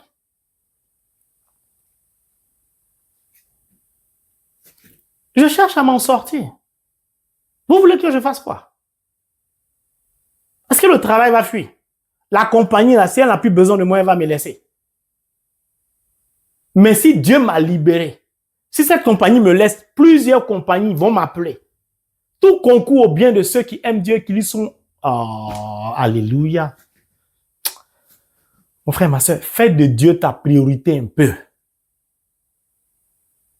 Tu penses que Dieu va te laisser souffrir sans agir dans ta vie? Mais si toi-même, au lieu d'écouter Dieu, tu accordes de l'importance au diable qui est en train de te dire, oh, n'y va pas. Oh, mais tu sais, regarde, ta femme est malade. Oh, ton mari est malade.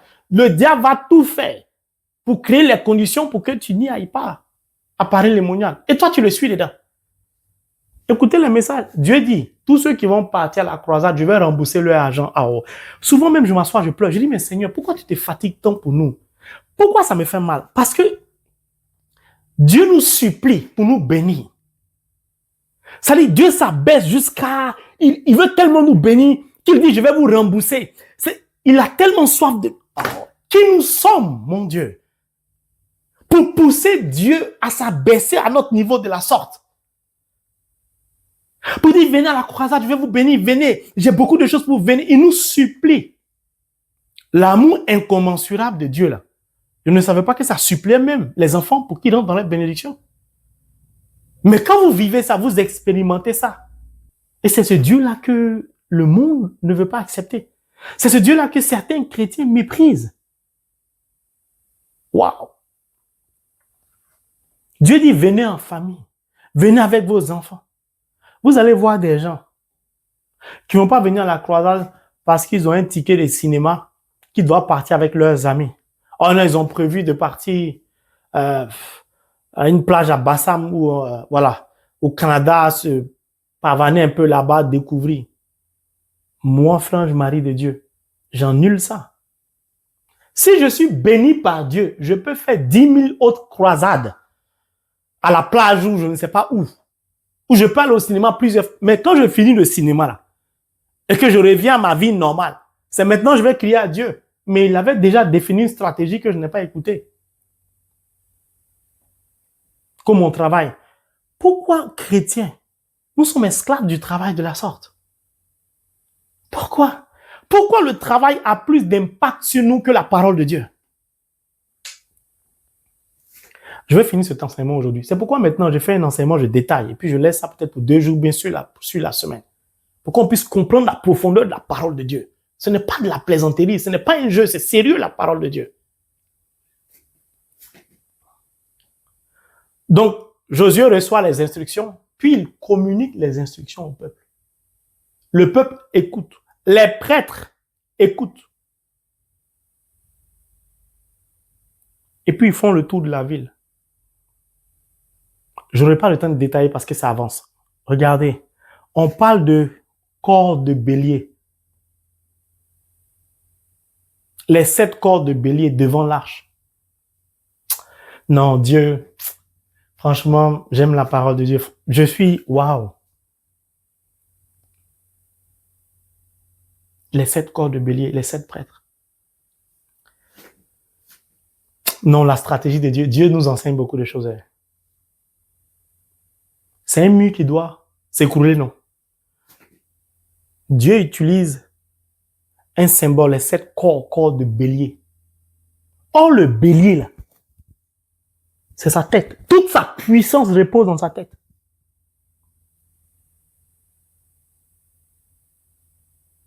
Que nous dit Colossiens? Christ est la tête du corps qu'est l'Église. Donc la puissance de l'Église repose où? Dans la tête. Qui est la tête? C'est le Christ. C'est pourquoi aucun démon ne pourra détruire l'Église de Dieu, jamais de la vie. Aussi longtemps que l'Église a peut-être la parole. Qui marchait au devant de son peuple? Dieu. Donc qui va, c'est une image, qui va cogner le mur? Qui va cogner la clôture de Jéricho? C'est la tête du bélier. Mais ce mur-là sera cogné. La clôture sera cognée de manière invisible, à l'œil nu, mais visible pour ceux qui ont les yeux surnaturels. C'est pourquoi il dit les 7 corps. 7 prêtres porteront les 7 corps de bélier devant l'arche. L'arche était au devant, non? Le Seigneur dit mettez les 7 corps de bélier devant l'arche. Ça veut dire quoi? Nous voyons maintenant ici un Dieu guerrier, un Dieu puissant, un Dieu combattant, un vrai chef. Il se positionne. L'arche et la tête de bélier est devant. Mais la force qui propulse la tête de bélier, mais c'est le corps. Ce sont les pattes. Il charge. Il charge. Si vous avez déjà vu un bélier, il charge. Et puis il court maintenant. Puis il tape KO. C'est pourquoi Dieu dit, Jéricho, fais-lui confiance. Lui, Dieu, au regard de tout ce que je viens de dire là,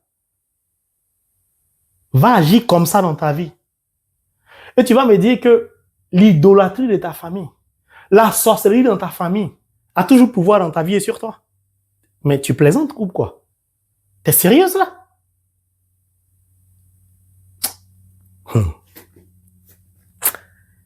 Allez-y regarder la puissance du bélier. Pourquoi Dieu n'a pas choisi un autre animal? Il dit le bélier. Regardez les cornes du bélier.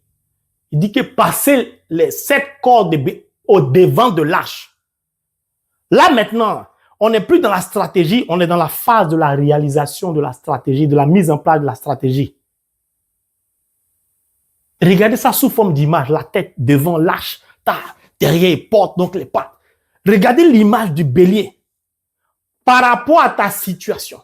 Ce qui t'a emmené à la prière de Jéricho, Dieu va définir une stratégie, puis il va choisir des personnes qui ont la capacité de constituer sous forme d'image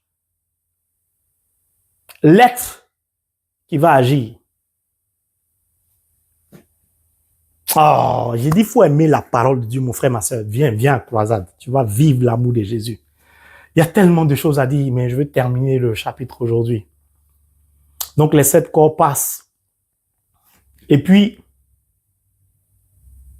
qu'est-ce que Josué va dire au peuple?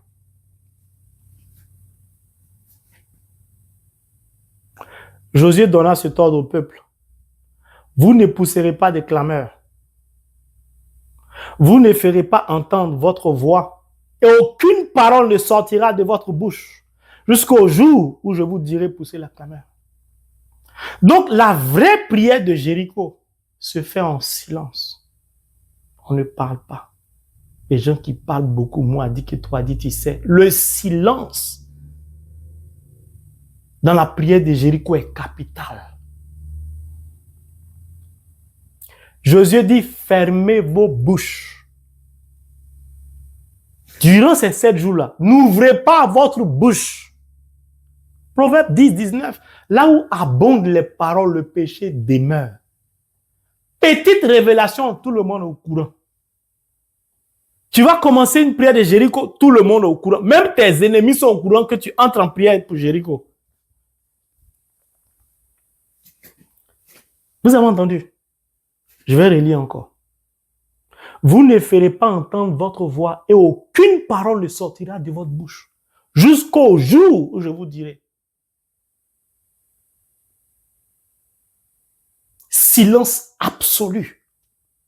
Ça veut dire quoi? La parole du chrétien peut détruire sa propre vie. La parole de l'enfant de Dieu peut empêcher le projet de Dieu de se réaliser. Franche Marie de Dieu, je ne comprends pas. Dieu a révélé, j'ai prié, j'ai vu un songe. Depuis, ça ne s'accomplit pas. Est-ce que depuis Dieu t'a révélé sa stratégie? Il t'a donné ses instructions.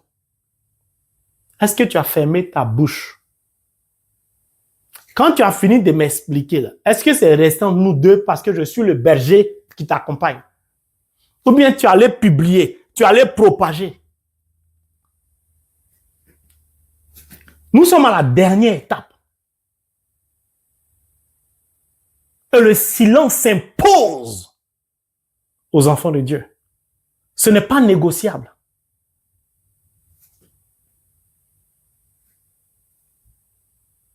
Le silence. Petit problème dans ton foyer, tu racontes à tout le monde. Petite dispute entre ton ami et toi, tu racontes à tout le monde. Petit palabre sur la paroisse, les paroissiens sont au courant. On a besoin de lire la parole de Dieu. Il dit, vous n'entendrez la voix de personne. Donc fermez votre bouche. Jusqu'à ce que je vous dise, poussez la clameur. Donc silence, oreille à l'écoute du berger. Du berger. Et ils font le tour. Vous savez ce qui est difficile dans l'affaire? Voici une clôture. La stratégie de Dieu, marchez, faites le tour. La clôture, c'est tout. Non, disons-nous la vérité.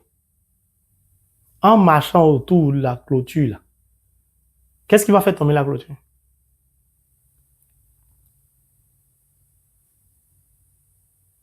Donc, si tu ne crois pas en ce que Dieu te révèle, que tu veux utiliser ton intelligence charnelle, que le livre des Proverbes dit ne te fie pas à ton intelligence. Que tu veux décortiquer la révélation de Dieu, mais moi je ne comprends pas. Dieu dit, je vais enfanter, mais ils ont enlevé mes ovaires, mes trompes, mais je ne comprends pas. Il dit, je vais guérir, mais la tumeur se généralise. Mais Dieu dit, je suis guéri, mais on doit opérer ma colonne vertébrale. Mais Dieu dit que c'est fini, mais mon AVC est toujours là, je ne marche pas. Tant que tu veux intellectualiser la parole de Dieu de manière charnelle, tu ne verras aucun résultat. Tu ne rencontreras jamais ton âme sœur. Il dit, tout ce que je vous demande, faites le tout. C'est tout. Dans le silence. Faites le tout. Une fois par jour et rentrez dans le camp. Ça dit, n'allez pas vous pavaner. Pas de boîtes, de nuit, de maquis, de restaurants, de cinéma. Retournez au camp. Ils ont fait le tout. Ils sont retournés au camp. Dieu seul sait les questions qu'ils ont dû se poser. Les murailles, là. C'est nous. Donc, on ne va pas combattre, on ne va rien faire. Nous, on va rester comme ça. Dieu aussi, il l'a fait là. Moi, Dieu dit, je suis guéri, mais depuis quand il fait ma prise de sang, on dit, j'ai toujours le sida. C'est pas quand il va me guérir, la tuberculose est toujours là. Mon rein n'est toujours pas bon. Dieu dit, il a changé mon rein, il a mis nouveau, mais quand on fait IRM, le rein est malade même, il est en train de contaminer l'autre. Avec ça, Dieu dit d'aller m'asseoir simplement au tabernacle, de ne rien dire. Arrivé un moment, c'est pas mieux si je vais voir le féticheur là.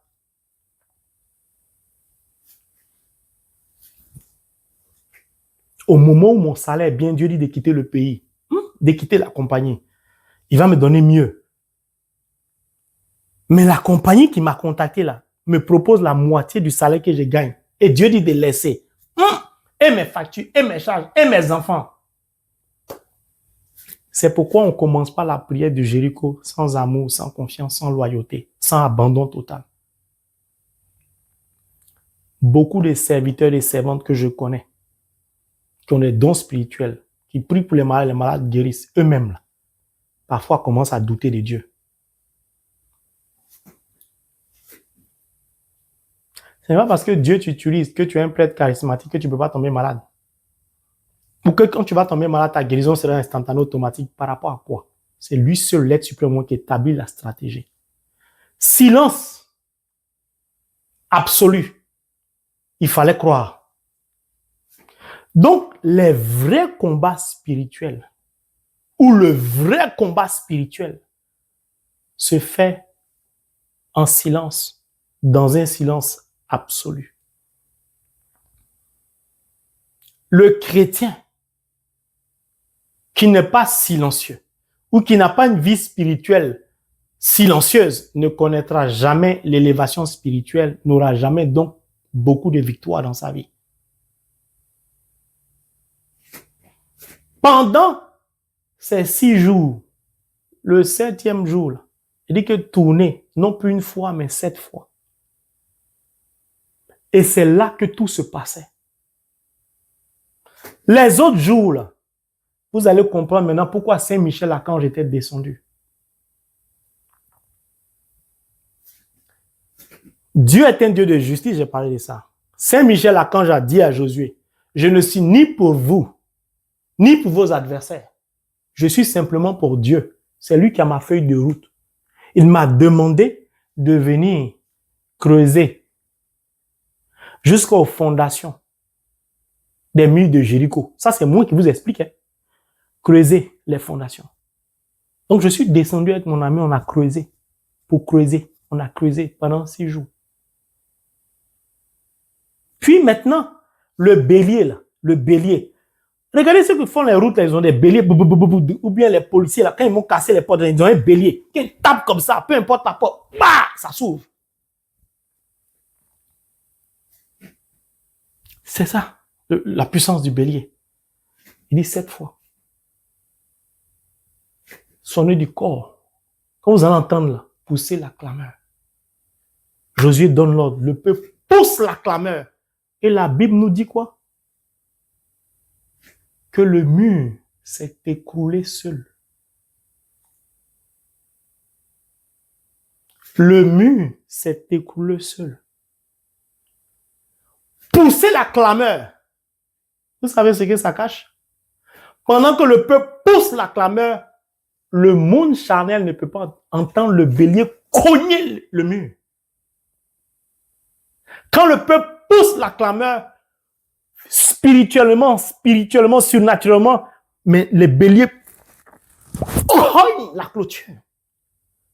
Ça va faire un bruit fort dans le monde surnaturel qui peut, on ne sait jamais, être perceptible dans le monde physique. C'est pourquoi il dit pousser la clameur.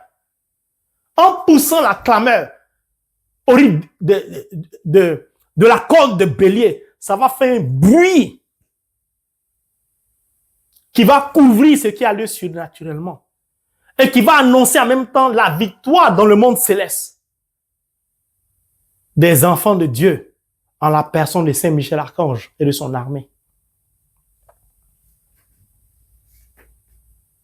Ils ont poussé la clameur cette fois.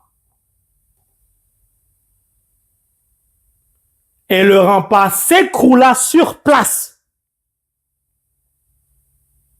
Donc le 7e jour, normalement, tout est fini pour toi. Tu es libre. Tu pousses la clameur. Puis Dieu dit quoi? Verset 19. Tout l'argent, l'or, les objets de bronze et de fer, tout cela sera consacré au Seigneur et entrera dans le trésor du Seigneur. Dieu sait que la limite de bon nombre de chrétiens d'un point de vue spirituel, c'est l'argent, c'est le matériel. Dieu commence à prévenir son peuple. Ne touchez pas l'or, là. Bronze, tout ça, ne touchez pas. Dieu va faire quoi avec tout ça? Dieu sait que ce sera le piège qui va égarer son peuple de l'accomplissement définitif de la promesse et du maintien de la promesse. Donc la stratégie de Dieu va jusqu'au bout. Je te bénis. Je te fais entrer en terre promise, mais ma stratégie n'est pas finie. Elle continue pour t'indiquer comment vivre, pour rester dans cet état de grâce. Donc, vis dans l'abondance, mais dans le détachement de la bénédiction que je t'ai accordée. De peur, qu'en t'attachant au bien matériel, tu m'oublies. J'ai déjà une expérience avec vos ancêtres. Ils ont fait vos doigts et le bout d'oreille et tout ça. Ils se sont éloignés, égarés de moi. Est-ce que vous avez déjà vu un père sur la terre qui a de telles stratégies? Nous pensons toujours, peut-être à nos enfants, c'est bien, aux membres de nos familles, mais le projet de Dieu, là, ça dépasse. C'est pour une multitude de personnes. Dieu bénit pas une seule personne. C'est quand tu rentres dans la prière de Jéricho, lorsque tu rentres dans la prière de Jéricho, c'est uniquement pour toi seul. Tes murs vont s'effondrer comment?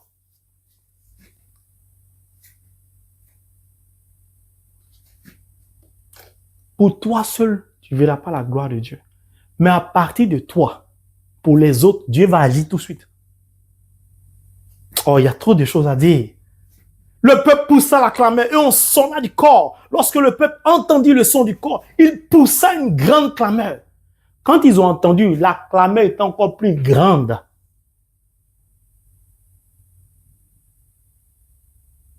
Et le rempart s'écroula sur place. Le peuple monta vers la ville, chacun droit devant soi, et il s'emparait de la ville. Chacun droit devant soi. Ça veut dire quoi? Ils étaient disciplinés, chacun droit. Et c'est Dieu qui exige cela. Il dit chacun droit devant soi. Donc ils étaient, si vous pouvez me permettre l'image, alignés. Comme l'armée, ils marchaient. Ils étaient disciplinés. La vie spirituelle repose sur la discipline spirituelle, le silence spirituel, l'écoute spirituelle, l'obéissance spirituelle, la foi absolue, la loyauté, la fidélité, la confiance. Si tous ces éléments sont réunis, la gloire de Dieu est manifestée. Et cette gloire-là, elle n'est pas abstraite, invisible, elle devient visible. Imaginez donc les habitants de Jéricho qui voient leur clôture, les murs tomber, s'écrouler seuls, sans avoir entendu un seul bruit de char, de bombes, qu'ils ont cogné une machine. Rien. Vous êtes là, vous voyez la clôture tomber, mais vous savez que c'est fini pour vous.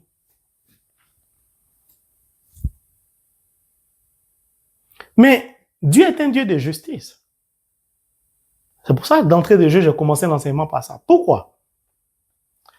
Dieu, là, c'est lui qui nous a créés. Le diable, tout ça, il a précipité. Pourquoi Dieu était obligé de combattre? Pourquoi? Par sa parole, il a créé les cieux et la terre. Par le souffle de sa bouche, toute son armée. Donc, il suffisait d'une seule parole et tout était fini. Mais Dieu respecte ses créatures. Dieu ne s'impose à personne. Mais tu t'imposes à lui, il réagit proportionnellement. Il est juste. C'est pourquoi Saint Michel Archange a dit, je ne suis ni pour vous, ni pour vos adversaires. Je suis pour la justice. Et la justice de Dieu doit se manifester maintenant. Vous avez vu? Même Satan, Dieu le respecte. Même le diable, Dieu le respecte. Il a pouvoir sur lui, il a autorité sur lui, mais il n'utilise pas. Il ne se sert pas de son pouvoir divin pour l'écraser, mais avec justice et proportionnalité, il agit. Seigneur, si telle personne dans ma famille qui veut me tuer, Dieu va tuer la personne. Pourquoi? Pourquoi tu veux que Dieu tue forcément tes ennemis? C'est un être d'amour. Ce que les sorciers ont fait contre toi, ton meilleur ami, ta maman, ton papa, ce qu'ils ont fait là, spirituellement pour pourrir ta vie, là, Dieu va utiliser une réponse proportionnée à cela. S'ils ont voulu te tuer, ils ont réussi à te jeter à 2 cm de la tombe, Dieu va les pousser à 2 cm de la tombe, à eux-mêmes de tomber dedans. C'est un être d'amour, donc de lumière, les fruits de la lumière, justice. C'est pourquoi Dieu a dit à Salomon, comme tu n'as pas demandé la mort de tes ennemis, je te donne ce que tu n'as pas demandé. Parce que tu as manifesté mon cœur, mon amour. Dieu attend de nous que notre réponse soit proportionnelle à l'attaque, pour qu'il y ait justice. Comme ça, lui, il se glorifie. Mais si ce peuple n'avait pas été esclavagisé, Dieu n'allait pas agir de la sorte. Oh, il y a trop de choses à dire, je vais m'arrêter là. Mon frère, ma soeur, voici pour terminer comment on entre dans la prière de Jéricho. Je m'excuse, j'ai été long. J'ai dit maintenant, je vais détailler.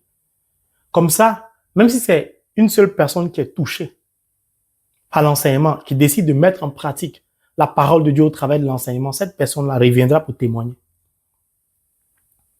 C'est pourquoi mon ami de classe à Goût, Proverbe 30, a dit, qui est monté et descendu? Adam, qui est l'auteur de l'œuvre de la création? Qui a rassemblé les eaux? Ce Dieu-là, il est présent dans ta vie. Tu as peur de quoi? Puis, tout l'argent et l'or, les objets de bronze, de fer, tout cela sera consacré au Seigneur. Mon ami de classe à Goût, Proverbe 30, a dit quoi? Il dit, Seigneur, pardon, hein, si tu me bénis trop, je suis capable d'oublier ce que tu as fait pour moi et de t'oublier toi-même. Si tu ne me bénis pas aussi, ou tu me bénis peu, je suis capable d'aller voler, donc de ternir ton image. En fait, il dit à Dieu, bénis-moi dans ta justice, de sorte à ce que ma vie soit équilibrée. Or, la terre promise, le lait et le miel coulent là-bas. Donc, ils vont faire quoi? L'or, tout ça. Ce qu'ils devaient acheter, ils ont ça gratuitement. Dieu dit, donnez-moi ça. C'est pas parce que Dieu est méchant, parce que Dieu veut les préserver. Mais le lait, là, que nous dit Saint Paul? Quand on est bébé, nourrissez-vous de la parole comme du lait. Allez-y regarder les vertus du lait.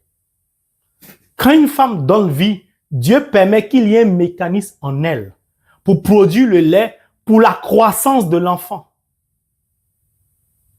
Puis, allez-y regarder les vertus du miel. Et qui produit ce miel-là?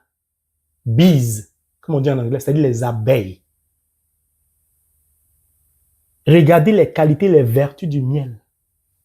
Mais qui est à l'origine du mécanisme qui produit le lait dans le corps d'une femme? Dieu. Qui est à l'origine de la création de ce qu'on appelle bees en anglais, c'est-à-dire des abeilles? Dieu. Qui donc produit le lait? Dieu. Qui produit le miel? Dieu. Qui est Dieu? Le Verbe. Jean 1, verset 1. Au commencement était le Verbe était tourné vers Dieu, le Verbe était Dieu. Donc la parole de Dieu, c'est à la fois le lait qui nous permet de grandir spirituellement, de croître, de nous développer spirituellement. Et quand nous nous développons, cette parole-là devient comme du miel. Elle est sucrée.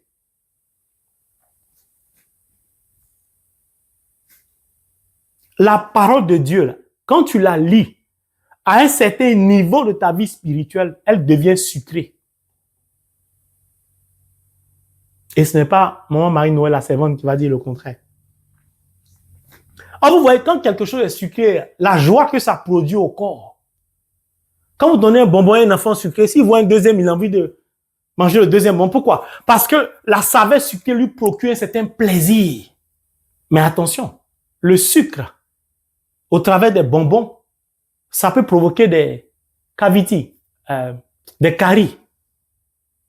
Donc, pour éviter que la parole de Dieu qui coule à Canaan, c'est-à-dire le lait, le miel, donne des caries, c'est pourquoi il dit, laissez l'or, bronze, tout ça, ça c'est pour moi. Ça c'est la partie du sucre qui peut vous donner les caries là. Donc moi, consacrez ça au Seigneur, moi aucune maladie ne peut me toucher, puisque je suis à l'origine de toutes choses. C'est pourquoi je vous invite, ta vie ressemble à l'amertume. Tout est amer dans ta vie. Tu as besoin d'un peu de sucre. Ce sucre-là, il faut prendre le miel. Ce miel-là, c'est la parole. Le miel a beaucoup de vertus. Le lait a beaucoup de vertus. Lis la parole un peu. Goûte la parole un peu.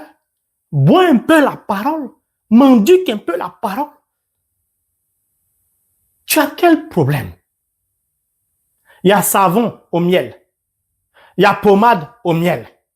Il y a lait corporel, lait. Regardez tout ça, c'est la parole qui fait ça. Lait. Savon, même shampoing au miel. Regardez tout ce qu'on peut faire, la parole. Mais si tu ne parviens pas en terre promise, comment tu vas savoir que la parole est sucrée? Pour cela, commence à la lire. Commence à la méditer. Puis commence à la garder dans ton cœur. Mon frère, ma soeur, que Dieu nous donne rempli de son Esprit Saint. De nous abandonner totalement à lui. En lui faisant confiance. Il ne faut pas simplement croire, mais il faut croire et aimer. Il n'y a pas d'amour sans la foi. Les deux vont de pair. Que Dieu nous donne de l'aimer, de croire en lui ou de croire en lui en l'aimant pour que lui, il puisse nous révéler la stratégie qu'il a déployée, mise sur pied pour nous conduire en terre promise en nous donnant la capacité de pouvoir l'écouter en lui obéissant. In the name of Jesus Christ.